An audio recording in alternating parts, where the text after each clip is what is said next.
मोतीपुर गांव में चंदू नाम का आदमी रहा करता था। वो अपनी पत्नी मीना के साथ खुशी से जीवन बिताया करता था। एक बार जब धान की रोपाई चल रही थी, सभी तैयार होकर खेतों की तरफ जाने लगे। मैं जा रहा हूँ खेत पर, तुम बाद में आ जाना खाना लेके, और भाग्यवान जरा लस्सी भी लेती आना थोड़ा सा। ठीक है, आप जाइए, मैं ले आऊंगी।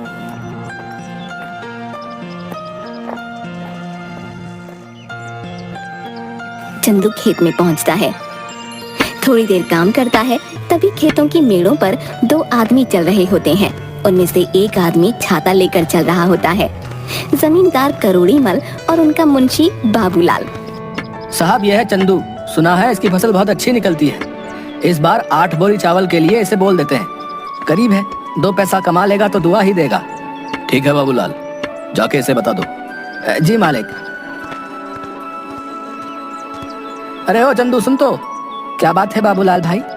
जमींदार साहब तुझसे मिलना चाहते हैं। मुझसे मिलना चाहते हैं? क्यों? अरे वो तेरी फसल खरीदना चाहते हैं, जा जल्दी जा।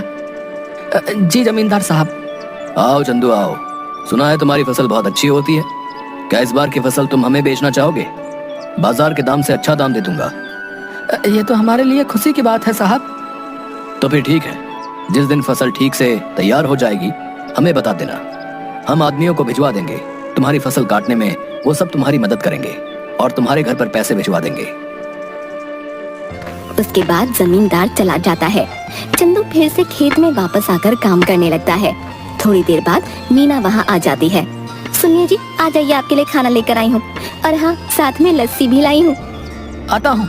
तो मीना के पास पहुँच जाता है। लाओ लाओ, बड़ी भूख लगी है। लीजिए। मीना, जमींदार जी आए थे, जानती हो उन्होंने क्या कहा? क्या कहा?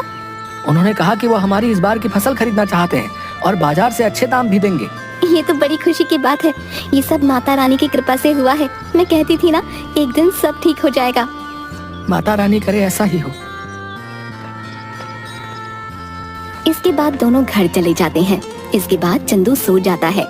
चंदू शाम को उठा और घर के आंगन में लगी क्यारी से सब्जियां निकाले। मैं ये सब्जी बेच के आता हूँ, ठीक है? सुनिए, आप समय से आ जाइएगा, रात होने से पहले। ठीक है। उसके बाद मंडी में सब्जियां बेचकर वापस आते वक्त एक मछली के ठेले के पास। मछली कैसे दे रहे हो भाई? भाई चंदू सुनो, तुम ये दोनों ले जाओ 100 रुपए में, मुझे जरा जल्दी घर जाना है। ये लो भाई 100 रुपए। आज मीना को कहूँगा मछली के गर्मा गर्म पकौड़े खिला दे। चंदू घर पहुँचा। अरे ओ मीना, कहाँ हो? ये लो मछली, आज पकौड़े खाने का दिल कर रहा है, जरा बना दो। जी हाँ ठीक है, लेकिन पहले आप हाथ मुंह धो लीजिए। इसके बाद मीना मछली पकाने लग गई। अरे वाह, तुम्हारा कोई जवाब नहीं। आहा, क्या पकौड़े बनाए हैं, वाह वाह वाह। इसी तरह कई महीने बीत गए। चंदू के खेतों में सोने की तरह चमकने वाली फसल तैयार हो गई। मीना, मैं खेत में जा रहा हूँ, जमींदार के आदमी पहुँचते ही होंगे। ठीक है। चंदू खेत में गया। चल चंदू, तैयार हो जा, बहुत काम करना बाकी है आज। जमींदार के आदमी वहाँ पहुँच गए। चलिए सब काम पर लग जाते हैं। सेठ ने कहा है जल्दी से सारा काम निपटा कर फसल चंदू के घर पहुँचा देना। सब ने मिलकर फसल काटी और 8 बोरियां तैयार कर दी। तभी वहाँ मीना आई। ये क्या, इतनी जल्दी काम भी हो गया? मीना, इसीलिए तो कहते हैं कि एकता में बल है। जो काम मैं अकेला 2 दिन में करता, वो हम 4 लोगों ने मिलकर कुछ ही टाइम में कर दिया। इसके बाद सब ने मिलकर बोरियां चंदू के घर तक पहुंचा दी। हम सब कल आके ये बोरियां सेठ के घर ले जाएंगे। चलिए हम चलते हैं। चलो, आज का काम भी खत्म हुआ, बस अब कल का इंतजार है। उसने सारी बोरियां घर में रख दी। तभी आधी रात को चंदू के घर के बाहर कुछ चोर बात करते हुए। सुनो सबके सब, ध्यान से घुसना। अगर हम खाली हाथ लौटे तो सरदार हमें छोड़ेंगे नहीं। सब धीरे धीरे चंदू के घर से सारी बोरियां चुरा कर ले गए। अगली सुबह चंदू की बीवी, सुनिए जी, उठिए ना, देखिए क्या हो गया। क्या हो गया? चंदू उठिए, उठिए ना। क्या बात है भाग्यवान, ऐसा क्या हो गया जो तुमने सारा घर सर पर उठा लिया है? गोदाम से सारी बोरियां चोरी हो गई हैं। क्या चोरी? कहाँ पे? गोदाम में आइए और खुद ही देख लीजिए। हे भगवान, ये क्या हो गया? जमींदार जी के आदमी कभी भी आ सकते हैं। माता रानी, मैंने किसी के साथ कुछ बुरा नहीं किया, फिर भी मेरे साथ ही क्यों? चंदू घर की सीढ़ियों पर बैठ जाता है। चंदू की आंखों से आंसू आ रहे थे। तभी वहां जमींदार के आदमी आ गए। अरे भाई चंदू, बोरियां तैयार है ना? नहीं भाई, कल रात को ही किसी ने अनाज की बोरियां चोरी कर ली हैं। ये क्या कह रहे हैं भाई? जमींदार जी कहीं गुस्सा ना हो जाए। तुम तो उनका गुस्सा जानते हो ना। चलो उनसे बात तो करनी ही पड़ेगी। चलो अब। चंदू बाबूलाल के साथ जमींदार के घर गया। क्या चंदू, तुम सब खाली हाथ क्यों आ रहे हो? जमींदार जी, कल रात को हमारे घर में चोरी हो गई। सुबह देखा तो गोदाम से सारी बोरियां गायब हो चुकी थी। कहीं तुमने किसी और को तो बेहतर दाम के चक्कर में नहीं बेच दी? नहीं जमींदार जी, मैं सच कह रहा हूँ। सेठ जी, एक ही गांव में रहना है हम सबने। भला झूठ बोल के कितने दिन बच पाऊंगा? ठीक है, लेकिन अगर मुझे पता चला कि तुमने किसी और को दिया है, तब देखना कि मैं क्या करता हूँ। कुछ दिन तक चंदू और मीना दोनों उदास थे। चंदू सब्जियों को बाजार में बेचता और जो भी कमाता उसे बहुत ध्यान से खर्च करता। चंदू खाना खाने बैठा। सुनिए ना, कितने दिन हो गए हमें इस तरह सब्जियां बेचते हुए, लेकिन हमारा घर मुश्किल से चल पा रहा है। घर के भी हालात ठीक नहीं है। हमारा गुजारा सिर्फ सब्जियां बेचकर नहीं हो सकता। पहले तो अनाज बेचकर हम अच्छे खासे पैसे कमा लेते थे, जिसमें साल भर थोड़ा थोड़ा करके घर चल जाता था। लेकिन अब तो हमें अगली फसल के पक जाने तक इंतजार करना होगा। आप बताइए ना, ऐसे कैसे घर चलेगा? मैं जानता हूँ, लेकिन मैं क्या करूँ, समझ नहीं आ रहा। अचानक चंदू थाली में रखा अचार रोटी के साथ खाने लगता है। अरे भाग्यवान अचार! क्या अचार?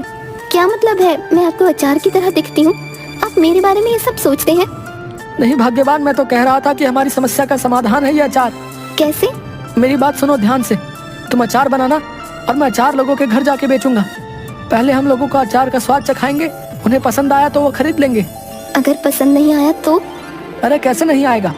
मेरी मीना ने जो बनाया है, अंग्रेजी में क्या कहते हैं, फंटास्टिक अचार बनाती हो तुम। है आपने अंग्रेजी कब सीखी?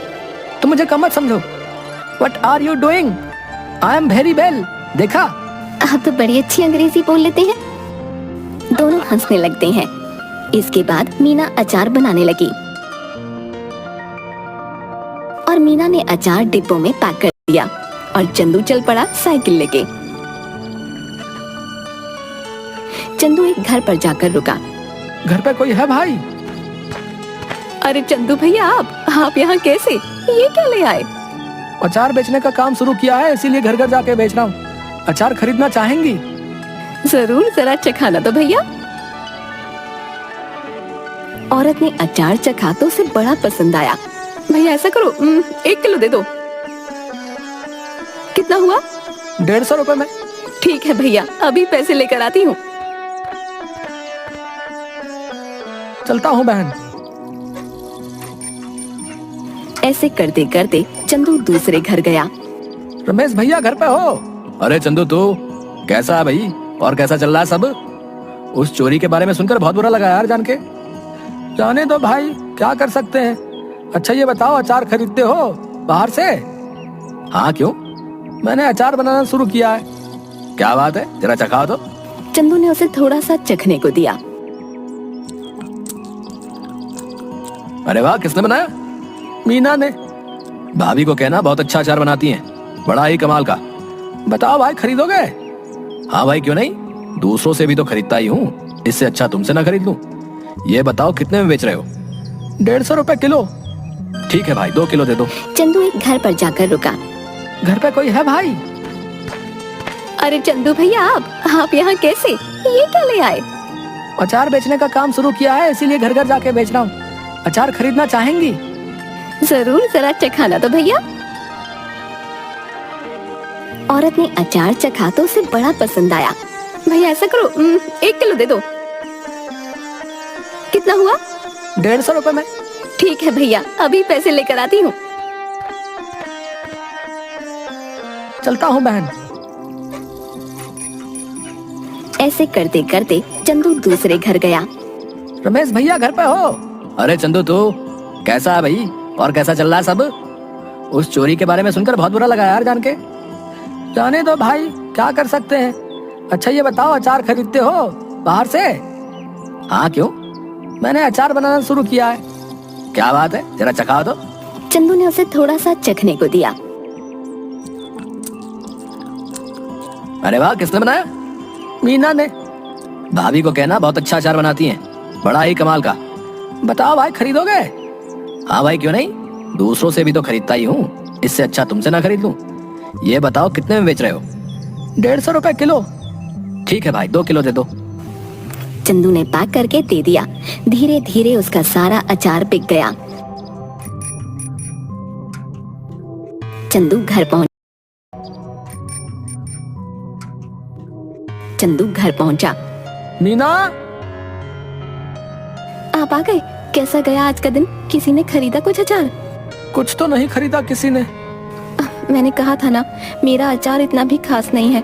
आपका विचार ही गलत था इसे बेचने का। पूरी बात तो सुन लो, लोगों ने कुछ नहीं सब कुछ खरीद लिया। देखो जाकर टोकरी में। मीना टोकरी के पास गई। उसने देखा कि टोकरी तो खाली है, यानी कि सारा का सारा अचार बिक गया। मीना बहुत खुश हुई। अब बस तुम ऐसे ही बनाते रहो और मैं घर घर जाकर बेचता रहूंगा। मैं कहती हूँ ना, आप ऐसा करिए, पास के गांव में भी बेचना शुरू करिए। क्या पता वहाँ के लोगों को थोड़ा बहुत पसंद आ जाए। अब हम जितनी जगह जाकर बेचेंगे उतना ही तो हमारा फायदा होगा ना। कल से आप थोड़ा और अधिक अचार लेकर जाना और दूर दूर के गांव तक भी जाना। ठीक कहा तुमने, मैं ऐसा ही करूंगा। कल से तुम ज्यादा से ज्यादा अचार बनाना शुरू करना। आप 1 हफ्ते रुक जाइए। 1 हफ्ते में बहुत सारा अचार बनाकर तैयार कर दूंगी। उसके बाद आप बेचना शुरू कर देना, क्योंकि अचार पकने में भी तो समय लगता है ना। ठीक है, तब तक मैं सब्जियां बेच दिया करूंगा। इससे हमारा घर भी चलेगा और हमें नुकसान भी नहीं होगा। इसके बाद मीना अचार बनाना शुरू कर देती है और कुछ दिनों तक चंदू बाजार में सब्जियां बेचता है। कुछ दिनों में अचार तैयार हो जाता है और चंदू भी बेचना शुरू कर देता है। इस बार चंदू दूर के गांव में जाता है और अचार बेचना शुरू कर देता है। अब धीरे धीरे करके मीना का बनाया हुआ अचार सभी जगह लोकप्रिय हो जाता है। इसके बाद चंदू एक दुकान भी खोल लेता है। अब जो भी ग्राहक आता उसकी दुकान पर ही जाता। एक दिन वहाँ से गुजरते हुए जमींदार जी की नजर चंदू की दुकान पर पड़ी। क्या बात है चंदू, तुम्हारी तो दुकान चल पड़ी। जरा अचार तो चखाना। सुना है तुम्हारी दुकान का अचार सभी को बहुत पसंद आ रहा है। ये तो सबका प्यार है जमींदार साहब। ये लीजिए, आप इसे चख लीजिए।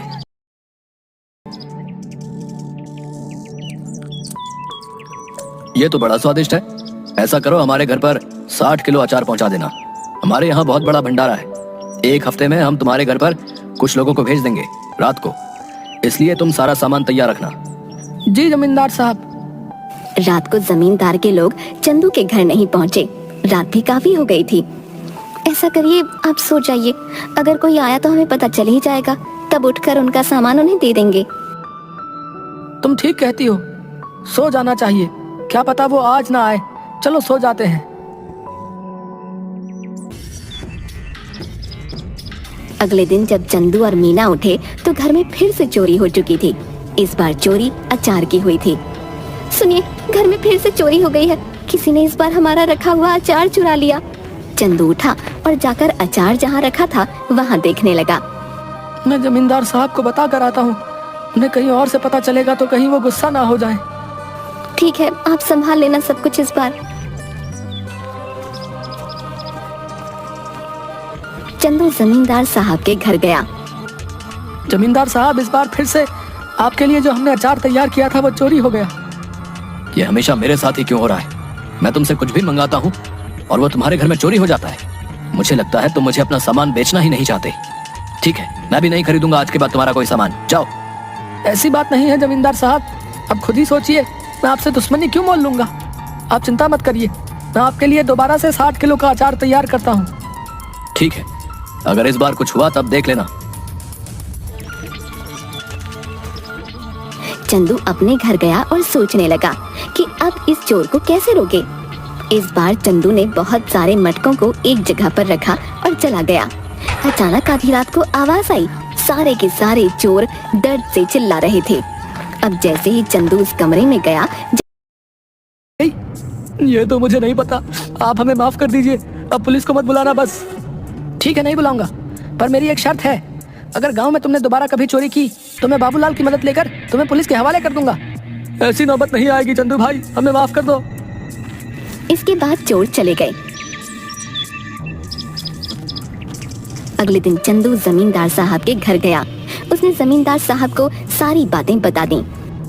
जमींदार साहब, ये बाबूलाल ही है जिसने आज तक हमारे घर में चोरियां करवाई हैं। तुम कैसे कह सकते हो कि सारी चोरियां बाबूलाल ने ही कराई हैं? क्योंकि कल मैंने खाली मटके गोदाम में रखवाए थे और दरवाजे के ऊपर मिर्च की थाली रखवा दी थी। जैसे ही उन्होंने दरवाजा खोला, उनके ऊपर लाल मिर्च गिर गई और उन सबकी आंखों में जलन होने लगी और वो चिल्लाकर पानी मांगने लगे। बस मुझे पता चल गया। मैं उनके पास गया तो उन्होंने तोते की तरह सब उगल दिया। इस बाबूलाल को पकड़ लो और पुलिस को फोन करो। तभी सेठ के आदमी बाबूलाल को पकड़ कर लाते हैं। मुझे माफ कर दीजिए जमींदार साहब, कुछ कीजिए। भला मैं इतने सालों से आपके यहाँ काम पे हूँ, कुछ रहम करिए। मुझसे क्या माफी मांग रहे हो? गलत तो तुमने चंदू के साथ किया है, उससे माफी मांगो जाओ। मुझे माफ कर दो चंदू, मैं आज के बाद कभी ये सब नहीं करूंगा। लालच में मुझसे बहुत बड़ी गलती हो गई। गलती तो तुमसे हुई है, लेकिन तुम्हें छोड़ देना मेरे बस में नहीं। आज तुम्हें छोड़ दूंगा तो कल कोई और चोरी कर लेगा। उनके पास एक सबक जाना चाहिए कि जैसा करोगे वैसा भरोगे। इसलिए मुझसे किसी चीज की उम्मीद मत रखो। तभी तो पुलिस वाले आकर बाबूलाल को गिरफ्तार करके ले जाते हैं। भाइयों, अचार ले आओ। बहुत सारे आदमी अचार के भरे मटके ले आए। ये लीजिए जमींदार साहब, इस बार आपके घर में हमारा सामान आखिरकार पहुंच ही गया। ये लो तुम्हारे पैसे चंदू। तुम सच में ईमानदार और मेहनती किसान हो, हमें तुम पर नाज है। आपका बहुत शुक्रिया सेठ जी। चलिए अब मैं चलता हूँ। इसके बाद चंदू अपने घर लौट गया और इसके बाद से चंदू के घर में कभी कोई चोरी नहीं हुई और चंदू का काम बहुत